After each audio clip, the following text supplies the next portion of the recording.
आनंद के प्रदाता, हे स्नेह शक्ति दाता, अव्यक्त बाप दादा, सादर पधारिए, मंजुल मधुर निमंत्रण, अंतःकरण से कण कण प्रभु आपको बुलाता, सादर पधारिए, सादर पधारिए।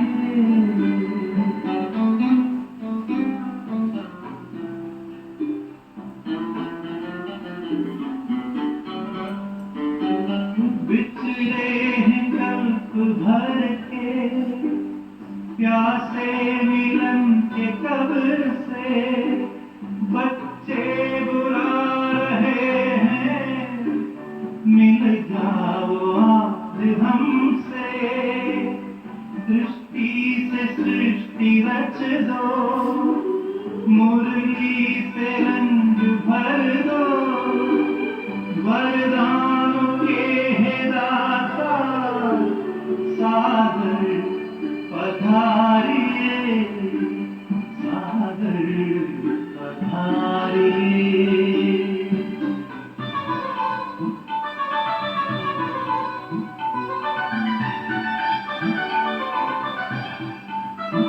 कोमल सी भावनाएं, निर्मल का कहना, संगम युग में बाबा, संग आपके ही रहना, धरती भी नभ मिलाती, अंबर भी गुनगुनाता, संसार सारा गाता, सादर पधारिए, सादर पधारिए।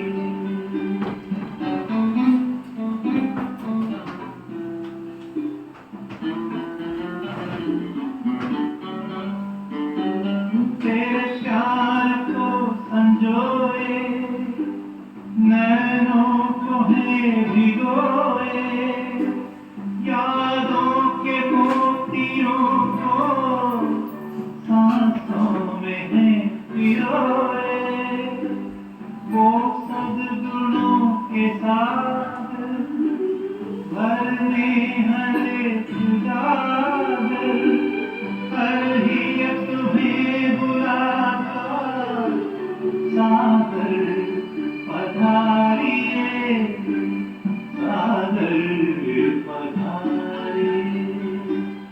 आनंद के प्रदाता, हे स्नेह शक्ति दाता, अव्यक्त बाप दादा, सादर पधारिए, सादर पधारिए, सादर पधारिए।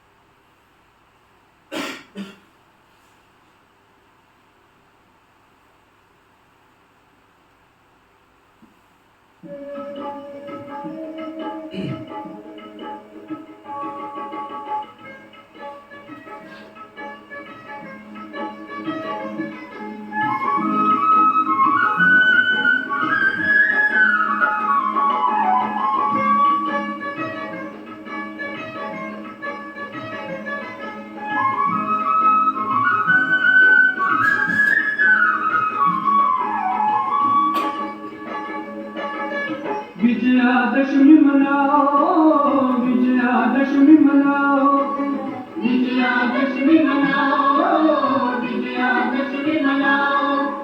रावण को तुम भस्म करो, अब राम से प्रीत जुटाओ, विजयादशमी मनाओ, विजयादशमी मनाओ, विजयादशमी मनाओ, विजयादशमी मनाओ, विजयादशमी मनाओ।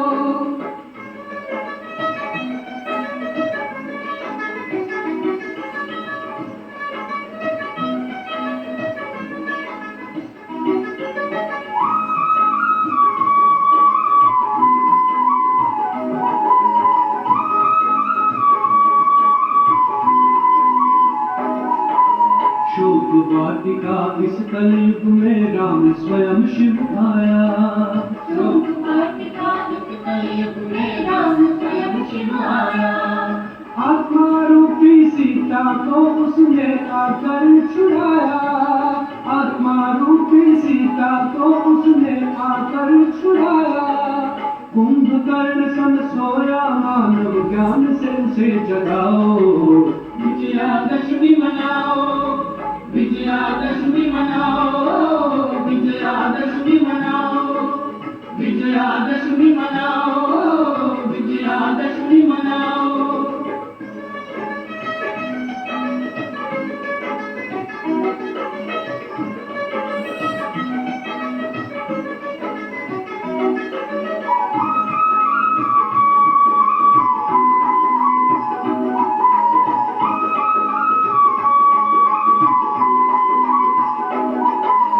कल्प की है अंत घड़ी है लंका जलने वाली। कल्प की है अंत घड़ी है लंका जलने वाली। आत्मशुद्धि की अग्नि परीक्षा संगम में होने वाली। आत्मशुद्धि की अग्नि परीक्षा संगम में होने वाली। संपूर्ण ये पवित्रता से राम राज्य फिराओ। विजयादशमी मनाओ, विजयादशमी मनाओ, विजयादशमी मनाओ, विजयादशमी मनाओ, विजयादशमी मनाओ।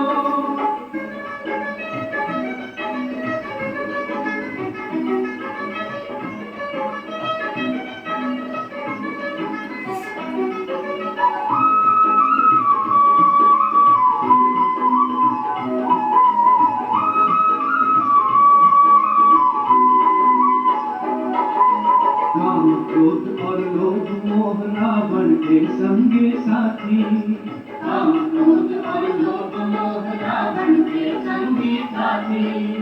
इन विकारों ने हर आत्मा कैद मिला के बिठा दी। इन विकारों ने हर आत्मा कैद मिला के बिठा दी। हो स्वतंत्र अब जग सारा ऐसा तप कमाओ। विजयादशमी मनाओ, विजयादशमी मनाओ, विजयादशमी मनाओ, विजयादशमी मनाओ, विजयादशमी मनाओ। रावण को तुम भस्म करो अब राम से प्रीत जुटाओ। विजयादशमी मनाओ, विजयादशमी मनाओ, विजयादशमी मनाओ, विजयादशमी मनाओ, विजयादशमी मनाओ।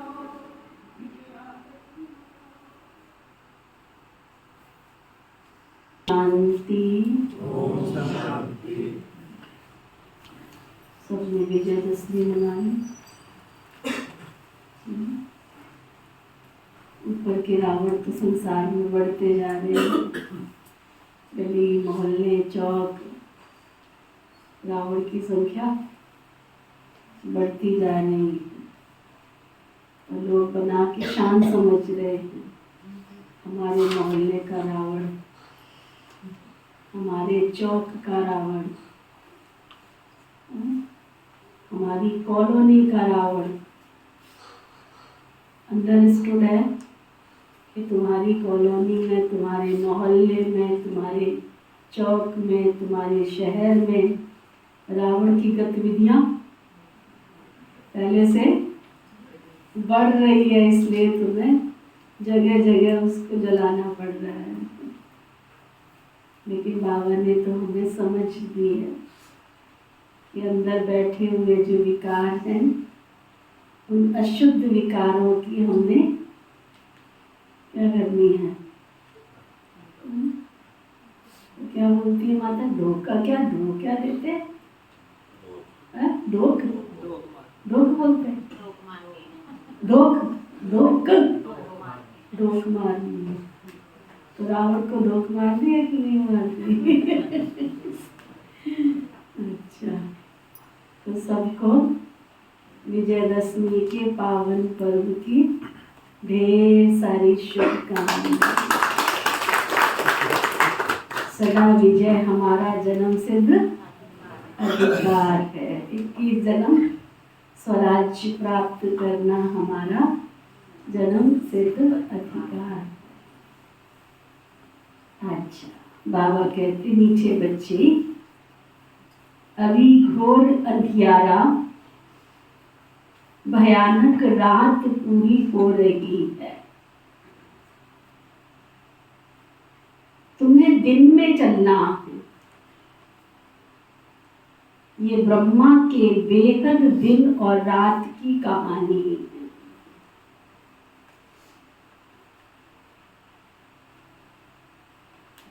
फिर बाबा पूछ रहे हैं, सेकंड में जीवन मुक्ति प्राप्त करने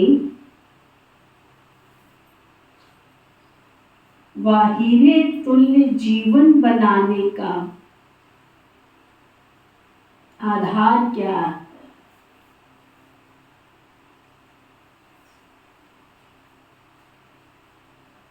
सेकंड में जीवन मुक्ति भी प्राप्त करनी है और जीवन भी हीरे तुल्य बनानी है, तो उसका आधार क्या है? बाबा बता रहे हैं, सच्ची सच्ची गीता, जो श्रीमद् भगवान वाच्य है। बाप तुम्हें सम्मुख जो डायरेक्शन दे रहे हैं, ये है सच्ची सच्ची गीता, जिससे तुम्हें सेकंड में जीवन मुक्ति पद की प्राप्ति होती है।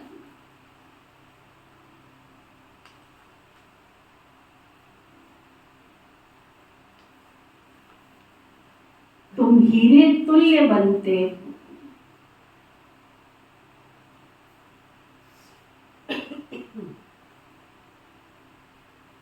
फिर बाबा पूछ रहे हैं, स्वर्ग के घनेरे सुख किस पुरुषार्थ के आधार से मिलते हैं? अगर स्वर्ग के सुख चाहिए तो किस पुरुषार्थ के आधार पर मिले?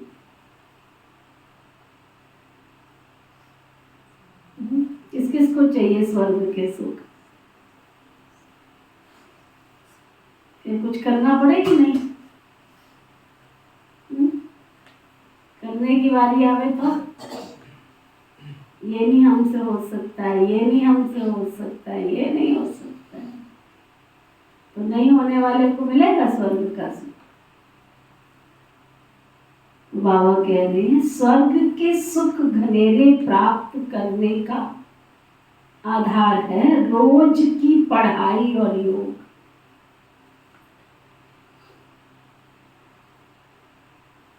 स्वर्ग के घनेरे सुख मिल जाएंगे,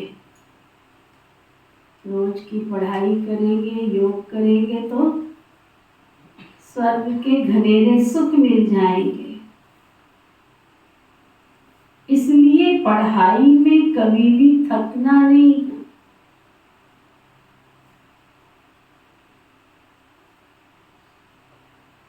बाप टीचर बनकर पढ़ा रहे हैं,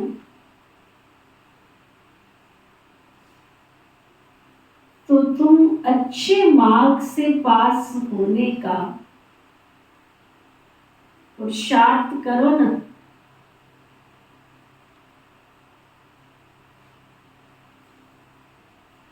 इसमें आशीर्वाद व कृपा की कोई बात नहीं। गीत है, रात के राही तक मत जाना। ओम शांति। अभी ये गीत तो बच्चों ने नहीं बनवाए हैं, यह तो फिल्म वालों ने बैठकर बनवाए हैं।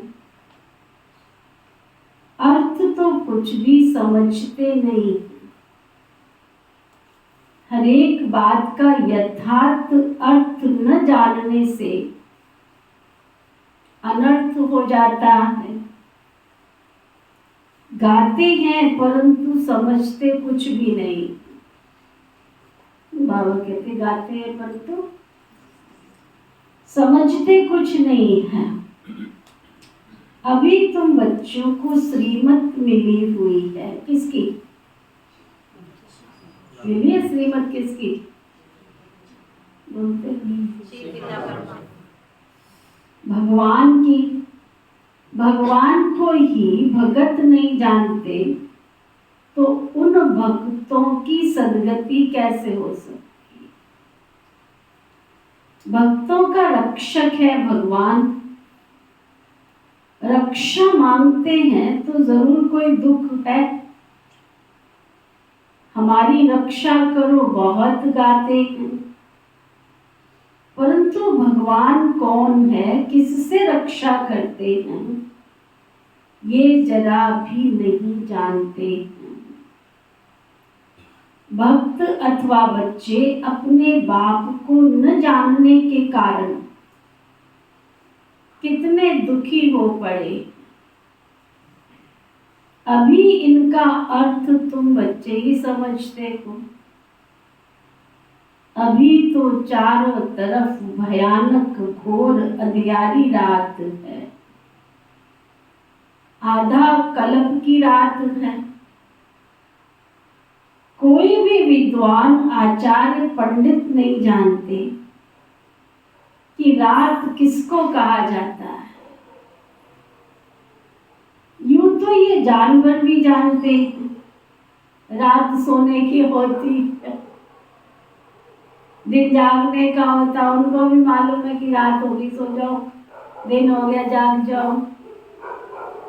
चिड़ियाएं भी रात को सो जाती हैं, सुबह होते ही उड़ने लगती है। वह दिन रात तो कॉमन है। ये ब्रह्मा की बेहद की रात और बेहद का दिन है। बेहद का दिन सतयुग त्रेता और रात द्वापर कलयुग। आधा आधा चाहिए ना। दिन की आयु भी 2500 वर्ष। इस दिन रात का तो किसको मालूम नहीं। बाबा कहते सतयुग के दिन और रात का तो किसको, सृष्टि की दिन और रात का तो किसको मालूम नहीं। अभी तुम बच्चे जानते हो कि रात पूरी होती है अर्थात 84 जन्म पूरे होते, अथवा किसको ड्रामा के चक्र को पूरा कहा जाता है। फिर दिन शुरू होता है। रात को दिन और दिन को रात बनाने वाला कौन है, ये भी कोई नहीं जानते। भगवान को ही नहीं जानते, ये सब बातें कैसे जान सकते। मनुष्य पूजा करते हैं परंतु समझते नहीं हैं कि ये कौन है जिसकी हम पूजा करते हैं। बाप बैठ समझाते हैं। पहली मुख्य बात है गीता को खंडन करने की। कहते हैं श्रीमद् भगवत गीता। गीता का पति है भगवान, ना कि कोई मनुष्य आत्मा। ब्रह्मा विष्णु शंकर को देवता कहा जाता है और सतयुग के मनुष्यों को देवताई गुणों वाला कहा जाता है। दैवी धर्म वाले श्रेष्ठाचार्यों को देवताई गुणों वाले कहा जाता है। जिनमें दैवी गुण है उनको क्या कहा जाता है? तो उनको देवता कहा जाता है। मनुष्य श्रेष्ठाचारी थे, वही फिर आश्रय गुण वाले बन पड़े हैं। मुख्य धर्म शास्त्र 4 हैं और कोई धर्म शास्त्र तो है ही नहीं। अगर है तो वो भी छोटे छोटे मठ पंथ स्थापन किए जैसे सन्यासियों का मठ, बौद्धियों का मठ, बुद्ध ने बौद्धि धर्म स्थापन किया, वो कहेंगे हमारा फलाना धर्म शास्त्र है। अब भारतवासियों का धर्म शास्त्र तो एक ही है। सतयुगी देवी देवता धर्म का शास्त्र एक है, उनको श्रीमद् भगवत गीता कहा जाता है। गीता माता उनका रचयिता है, परम पिता परम आत्मा। श्री कृष्ण की आत्मा जब पूरे 84 जन्म लेती है, तब फिर गीता के भगवान ज्ञान का सागर परमपिता परमात्मा सहज राज योग और ज्ञान सीख करके ऊंच पद पाती है। ऐसे ऊंचे से ऊंच धर्म शास्त्र का ही खंडन कर दिया, तो फिर भारत परिणाम क्या हुआ? कौड़ी तो ये बन गया। ये भी ड्रामा में एक बहुत बड़ी भूल है, जो गीता को खंडन कर दिया है। बाप अब जो सच्ची सच्ची गीता सुना रहे हैं, वो निकलनी चाहिए ना। सच्ची गीता गवर्नमेंट को छपानी चाहिए। ये है भगवान वाच। बच्चों के प्रति बाप डायरेक्शन देते हैं, अच्छी रीति लिखना चाहिए शॉर्ट में। तुम जानते हो सच्ची गीता से, श्री कृष्ण बाबा कहते सच्ची गीता से सेकंड में जीवन मुक्ति मिल जाती है। बाप के बने और वर्षे के अधिकारी बन गए। तुम जानते हो ना, सच्ची गीता से सेकंड में जीवन मुक्ति मिलती है। बीज झाड़ और ड्रामा के चक्र को समझाना है। गाते भी है सतयुग के आदि, सतयुग का आदि भी सत और होशी भी सत।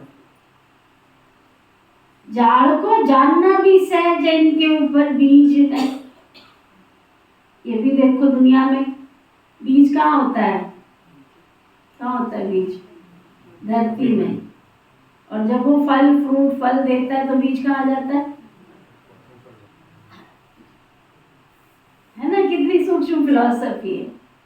वही बीज जो धरती में था और उसने हमको इतना फल फ्रूट सब कुछ दिया, और वही बीज क्या करता है? फल के साथ ऊपर आ जाता है। तो शिव बाबा भी क्या करते हैं कलयुग के अंत में? जड़ में बैठ हमसे तपस्या करवाते हैं, और तपस्या करते करते कराते, और बाबा कहाँ जाके बैठ जाता है? ऊपर परम धाम में बैठ जाता है। तो बाबा कहते हैं इनका बीज ऊपर में, ये वैरायटी धर्मों का झाड़ इसमें सब आ गए। बाकी छोटी छोटी टालियां तो बहुत हैं, अथाह है। मठ पंथ बहुत है दुनिया में, कमी है कोई मठ पंथ की? गली मोहल्ले कहीं पे भी पहुंच जाओ, बहुत तेरे मठ पंथ मिल जाएंगे। बेचारा गणेश जी एक, हमारे चौक का गणेश जी, फलाने चौक का गणेश जी। माता रानी एक, हमारी माता रानी को कहते हैं हमारी। एक ही माता रानी को सारे शहर में बांट ली, एक ही गणेश जी को बांट लिया। बाबा कहते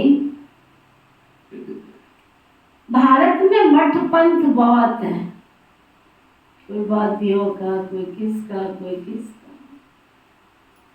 भारत का आदि सनातन देवी देवता धर्म है, वह किसने स्थापन किया? किसने स्थापन किया? ये आप लोग मुरली सुन रहे हो कि नहीं?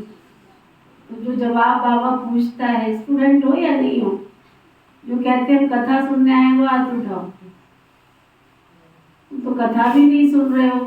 वो कथा सुनाते है तो पीछे पीछे बोलता है क्या, बोलो श्री नारायण या हरे नारायण या फिर सत्यनारायण। तुम तो वो भी नहीं बोल रहे हो। बाबा जो प्रश्न पूछता है उसका जवाब भी नहीं देते। जवाब नहीं आते हैं क्या? स्टूडेंट नहीं हो क्या? रोज एक ही बात सिखानी पड़ती है। जो प्रश्न पूछते हैं बाबा उसका उत्तर जो आता है वो बोलो। सही तो बाबा ने दे ही देना है, पर तुम तो अपनी बुद्धि को चलाओ। ये भी एक एक्सरसाइज है ना, एक्टिविटी करना ये भी मानसिक एक्सरसाइज है। अगर आप रिस्पॉन्स नहीं देते इसका मतलब पत्थर की तरह बैठे हुए हो। कोई रिस्पॉन्स नहीं है तो पत्थर की तरह बैठे। बुद्धि आपकी चल रही है, उसकी निशानी क्या होगी? हाँ, ये भी पत्थर की निशानी है कि जब आप नहीं दे रहे हो। बुद्धि नहीं चल रही है, अब पूछा बुद्धि नहीं चल रही है उसकी निशानी क्या, तो भी जवाब नहीं, तो ये भी पत्थर की निशानी। बुद्धि को चलाओ तो सही ना। बाबा जो जो पूछते हैं छोटे बच्चे की तरह मुरली सुनो ना, बड़े बड़े बन के क्यों सुनते हो? बाबा कह रहे थे भारत का आदि सनातन देवी देवता धर्म है वो किसने स्थापन किया? भगवान ने, कोई मनुष्य ने तो नहीं किया ना। श्री कृष्ण तो देवी गुण वाला मनुष्य था।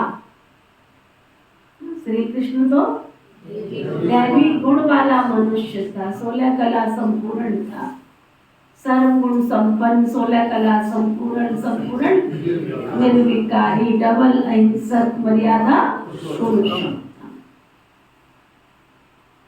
सूर्यवंशी, चंद्रवंशी, वैश्यवंशी बनते बनते कलाएं कम होती जाती है। सूर्यवंशी राजधानी जो सतयुग में श्रेष्ठाचारी थी सो कलयुग में अब भ्रष्टाचारी है, अब फिर श्रेष्ठाचारी बन रही है।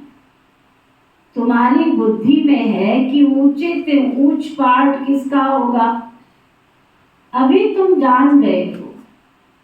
मुख्य है ही शिवाय नमः, जो उसकी महिमा है वह ब्रह्मा विष्णु शंकर के लिए तो गा नहीं सकेंगे।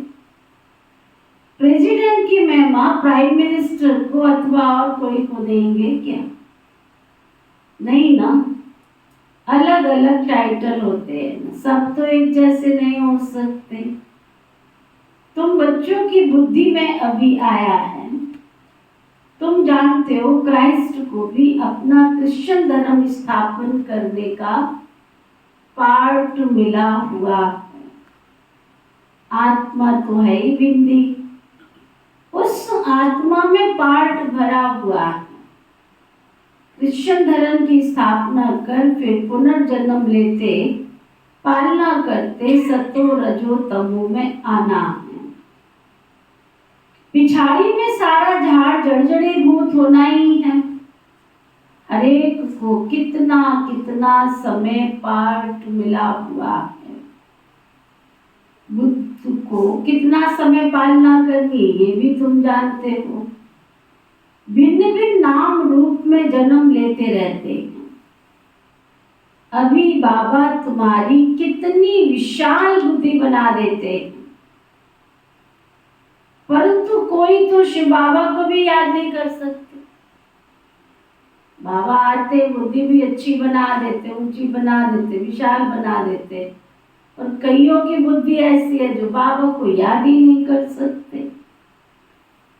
बेहद का बाप बेहद स्वर्ग का वर्षा देते हैं, यह भी तुम समझा नहीं सकते। बाबा ने तो बहुत बार समझाया है। आत्मा में अविनाशी पार्ट लूढ़ा हुआ है। आत्मा एक शरीर छोड़ जाकर के फिर दूसरा लेती है ना। आत्मा क्या करती है? एक शरीर छोड़ जाकर के दूसरा लेती है। कितनी गुह्य बातें हैं समझने की। जो स्कूल में रोज पढ़ते होंगे वही तो इन बातों को समझेंगे ना। जो रोज पढ़ाई पढ़ेंगे वही समझेंगे ना। कभी कभी आने वाले को क्या समझ में आए, इतना भी घर पे बैठ के पढ़ लेना, लेकिन ज्ञान की गंगा जो बहती है, बहती हुई नदी और बहता हुआ झरना, अगर आपको कहा जाए ठहरा हुआ पानी है उसमें स्नान करके आओ और एक झरने के अंदर स्नान करके आओ, दोनों में किससे ज्यादा आनंद आएगा? हाँ? झरने वाले पानी में ना। तो मुरली तो घर में बैठ के सुनने में आनंद आता है कहीं होगा, तो तालाब में ही नहाते रहोगे, है? तालाब में नहाते रहोगे, तुम्हारी इच्छा है। जो झरने में नहाने का आनंद है, जो बहती हुई नदी में नहाने का आनंद है, वो तो कुछ और ही होता है ना। आनंद के साथ क्या जुड़ा होता है? आनंद के साथ परमानंद जुड़ा होता है, सच्चिदानंद जुड़ा होता है। आनंद की सीमा जब बढ़ती है तो इंसान परमानंद की ओर जाता है, परमानंद की सीमा बढ़ती है तो सच्चिदानंद के साथ उसका कनेक्शन जुट जाता है। तो बाबा कह रहे थे, तुम जानते हो क्राइस्ट को भी अपना क्रिश्चियन धर्म स्थापन करने का पाठ मिला हुआ है। आत्मा तो अजर अमर अविनाशी विंदी है ना, उस आत्मा में पाठ भरा हुआ है। पिछाड़ी में सारा झाड़ जर्जरी भूत होना ही है। हर एक को कितना कितना समय पाठ मिला हुआ है। तो बाबा कह रहे थे, तुम्हें इतनी विशाल बुद्धि मिली है, जो स्कूल में रोज पढ़ते होंगे वही इन बातों को अच्छी रीति समझेंगे। कोई तो चलते चलते थक जाते हैं, गाते भी हैं, तो मात पिता हम बालक तेरे, तेरी कृपा से सुख घनेरे। बाबा कहते हैं, हम तुमको स्वर्ग के सुख घनेरे देते हैं, इसलिए थक नहीं जाना। इतनी ऊंचे से ऊंच पढ़ाई पढ़ना तुम छोड़ देते हो। कोई तो पढ़ाई छोड़ते तो क्या विकारों में फिर से चले जाते हैं, जैसे निकल कर आए थे, जैसे का तैसा बन जाते हैं। चलते चलते गिर पड़ेंगे तो क्या होगा? बलवान सुख में है, परंतु पद में तो फर्क पड़ जाएगा ना। यहाँ तो सब दुखी हैं, वहाँ राजा प्रजा सबको सुख है। फिर भी पद तो ऊंच लेना चाहिए ना। पढ़ाई छोड़ दी तो माता पिता कहेंगे तुम तो लायक नहीं हो। बाप से स्वर्ग का वर्षा लेते लेते कई बच्चे थक जाते। चलते चलते माया वार कर देती है तो लौट जाते हैं।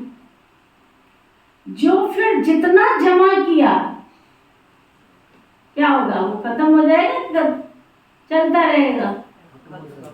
जितना जमा किया वो ना हो जाता है, तो बाकी क्या बनेंगे? फिर स्वर्ग में भल जाएंगे, लेकिन प्रजा में जाकर बिल्कुल साधारण सी प्रजा बन जाएंगे।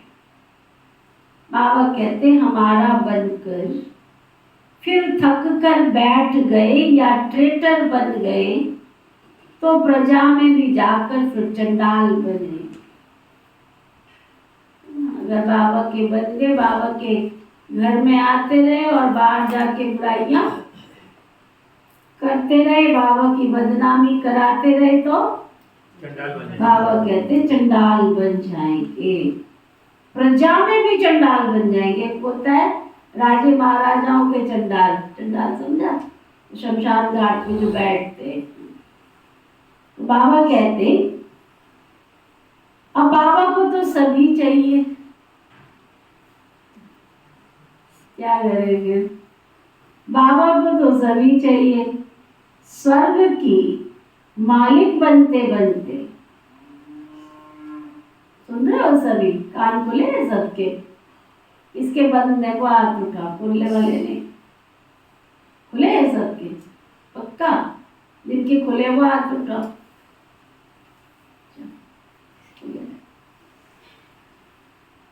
बाबा कहते स्वर्ग का मालिक बनते बनते अगर पढ़ाई को छोड़ देते तो उन जैसा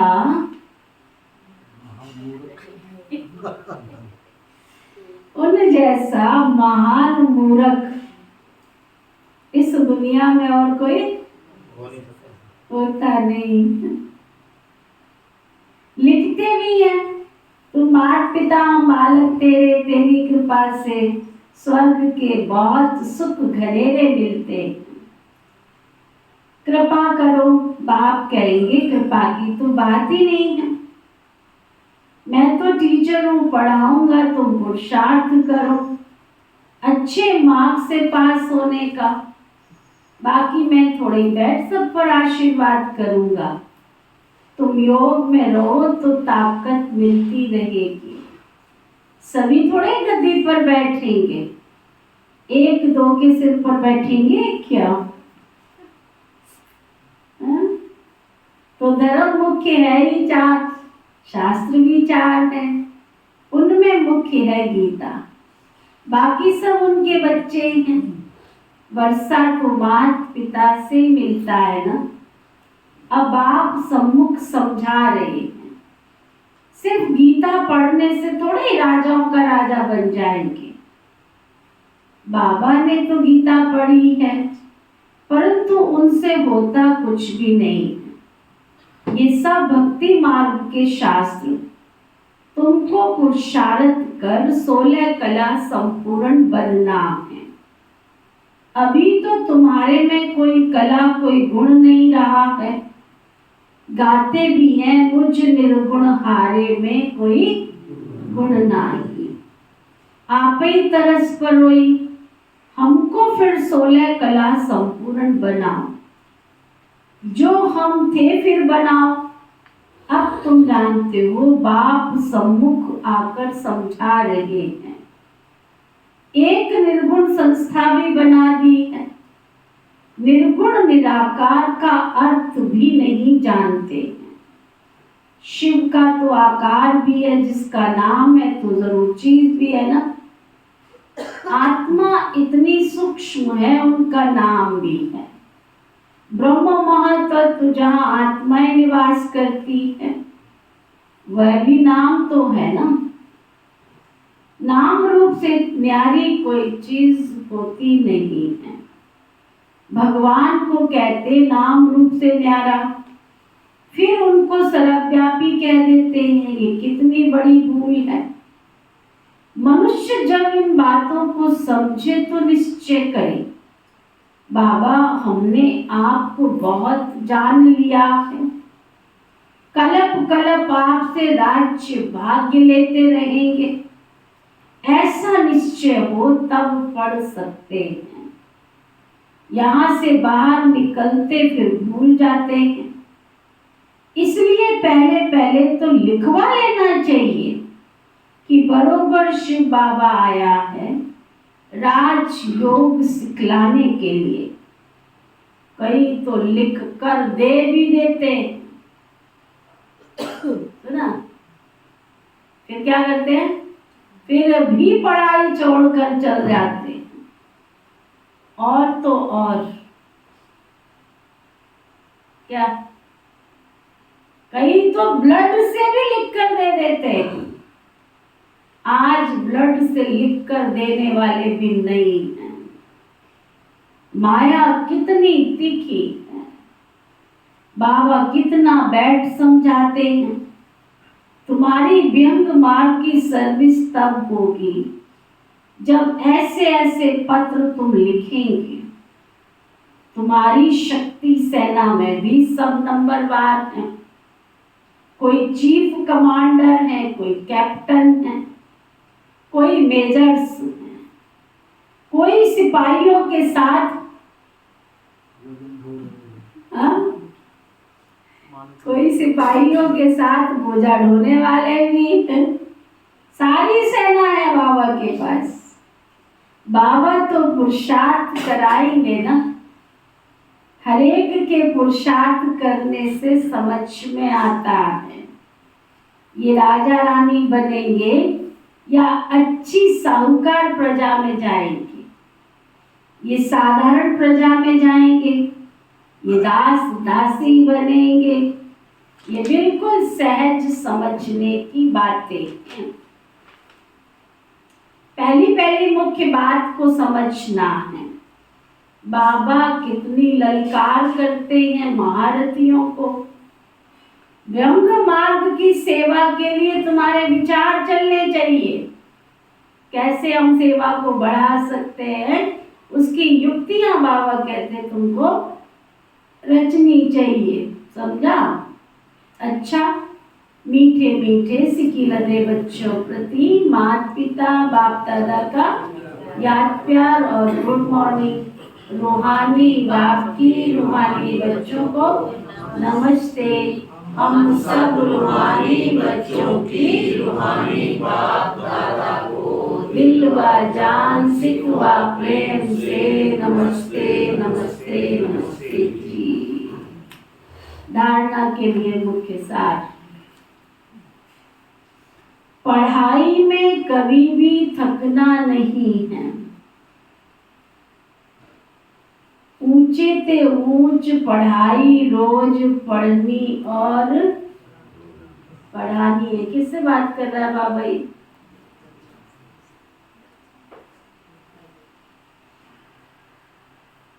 व्यंग मार्ग की सर्विस करने की युक्तियां निकालनी। बाबा की सेवा कैसे बढ़े उसकी विधि बनाओ, उसकी युक्तियां सोचो।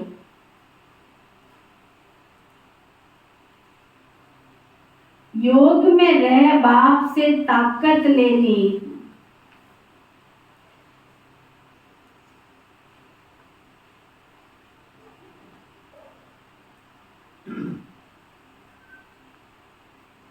कृपा आशीर्वाद मांगनी नहीं है। बाबा कहते किसी से भी कृपा व आशीर्वाद मांगनी नहीं है। मेरे पर कृपा करो, आशीर्वाद करो, मांगनी नहीं। वरदान, सतगुरु प्यारे बाबा का वरदान। वरदानों की दिव्य पालना द्वारा सहज और श्रेष्ठ जीवन का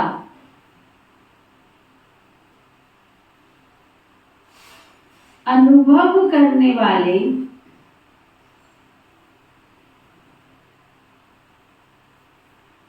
सदा खुश नसीब भव। क्या वरदान दिया बाबा ने? इतने बाबा हमें रोज अमृत वेले से वरदान देते हैं और फिर हम कहें हम तो कमजोर हैं। ऐसे कैसे हो सकता? बाबा ने क्या वरदान दिया? वरदानों की दिव्य पालना द्वारा सहज और श्रेष्ठ जीवन का अनुभव करने वाले खुश नसीब हो। किसी भी चीज में हमें मुश्किल नहीं लगना, क्योंकि हमारा बैकबोन कौन है? क्या कहते हैं, अगर कोई व्यक्ति है इसकी बहन जी पीठ बहुत मजबूत है, इसकी बैक बहुत मजबूत है, इसके पीछे वाला खानदान बहुत मजबूत है, ये देखने में ऐसे लगता है बहन जी ये है बहुत तगड़ा आदमी, तो हमारे से तगड़ा कौन हो सकता है? हमारे से तगड़ा कोई हो सकता है? हम तो दोनों तरह से तगड़े हैं। आत्मा भी हमारी तगड़ी है और हमारा बाप भी तगड़ा है। वो भी सर्वशक्तिमान और हम उसके भी बच्चे मास्टर सर्वशक्तिवान। बाप दादा संगम युग पर सभी बच्चों की 3 संबंधों से पालना करते हैं। बाप के संबंध से वर्षे की स्मृति द्वारा पालना। संगम युग पर हमें स्मृति आई कि भगवान हमारा बाप है, हमारा पिता है और उसकी जो प्रॉपर्टी है उसके हम मालिक हैं। शिक्षक के संबंध से पढ़ाई की पालना, कि मेरा जो ट्यूटर है, जो मुझे पढ़ाने वाला है, ऐसा ट्यूटर तो किसी को भी नहीं मिल सकता। और सतगुरु के संबंध से वरदानों की अनुभूति की पालना। मेरे सतगुरु जैसा वरदान तो संसार में कोई दे ही नहीं सकता। दुनिया में कोई गुरु किसी को वरदान दे, आयुष्मान भव, पता लगा दरवाजे पे जाके ओम शांति हो गई, अभी तो घर भी नहीं पहुंचा था। वरदान क्या लेके आया था? पता लगा कि आयुष्मान का वरदान लेके आया था, गुरुजी की ओम शांति होगी। गुरुजी ने वायदा किया था अंत तक तुम्हें साथ लेके जाएंगे। अभी तो घर तक नहीं पहुंचे थे, तब तक पता चला गुरुजी भी चल बसे। तो दुनिया में तो झूठी माया, झूठी काया, झूठा सब संसार। हमारे सतगुरु जो हमें वरदान देते हैं, ऐसी वरदान तो संसार में कोई हस्ती और शक्ति दे ही नहीं सकती। एक ही समय पर सबको मिल रही है, बाप के रूप में वर्षे का, टीचर के रूप में शिक्षाओं का और वरदान सतगुरु के रूप में। इसी दिव्य पालना के द्वारा सहज और श्रेष्ठ जीवन का अनुभव करते रहो। मेहनत और मुश्किल शब्द भी समाप्त हो जाए तब कहेंगे खुश नसीब। सुना, जब आपके जीवन से मेहनत खत्म हो जाए ना, तब समझो कि आप कितने खुश नसीब हो। स्लोगन, बाबा के साथ साथ सर्व के स्नेही बनना। बहुत अच्छा स्लोगन है, बाबा के साथ साथ सर्व आत्माओं के स्नेही बनना ही सच्ची सद्भावना। इससे तो मेरा बहुत प्यार है, उससे तो मेरी बनती नहीं है, उससे तो मेरी कटती नहीं है, उससे तो मेरी जुड़ती नहीं है, तो इसको थोड़ी सद्भावना कहेंगे। सब ही मेरे अपने हैं, सबसे प्यार। अच्छा, आज का अव्यक्ति इशारा। जो अपनी सूक्ष्म शक्तियों को हैंडल कर सकता है, वह दूसरों को भी हैंडल कर सकता है। मतलब आपके अंदर सहन शक्ति है, तो दूसरी आत्माओं के संपर्क में आओगे तो उनके अंदर भी सहन शक्ति बढ़ा दोगे। आपके अंदर समाने की शक्ति है, तो सामने वाले को भी समाने की शक्ति से परिपूर्ण कर दोगे। आपका योग अच्छा लगता है, तो आपके सानिध्य में कोई है, उसका योग भी अच्छा लगने लगेगा। ये बहुत गहरा राज है। आप बाबा से अटूट प्यार करते हो, आपका सहयोगी साथी जो है वो भी बाबा से अटूट प्यार करेगा।